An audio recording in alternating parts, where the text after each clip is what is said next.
think that people, me having a really huge family and losing a lot of people made me realize that tomorrow's not promised, right? The last thing you say to people may be the last words that you say to them in general. And the time that you gave them was the last time that you gave them at the end of the day. And I think that we have to stop, and what I challenge people to do is put your values in line, right? My values is God, myself. I've learned how to put myself first because I can't be nothing for nobody else after that, right? If I'm not good with myself.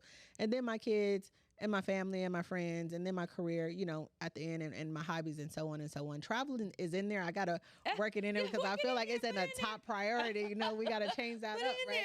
But, or just being free, maybe the me time is part of me, the traveling. But when you take all of those things and you put them into different categories, and you write in each category what it means to you, what does it mean to give time to God? What does it look like, at least? What does it look like to give time to yourself, your kids, your whatever?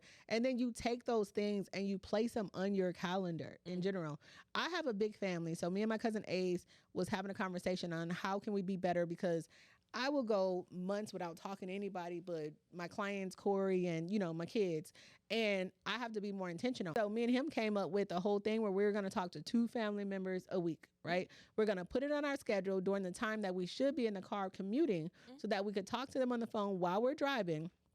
And we could check in, and then we'll just rotate. We talk to these, we talk to these. We may not talk to everybody every month. Obviously, it's too many of us. For some of you guys who have smaller families, but we will be able to talk to people. And I think that is taking your time and using it wisely, and being intentional with it, and understanding that it is the real currency, because maybe the person, I hope not, but maybe the person that I call next week while I'm in the car may be in need of a prayer that I can give them, right? And now, my time that I say I'm going to pray for people just showed up in the form of me having a conversation. When you're very intentional with your time and your schedule, I think everything works for you.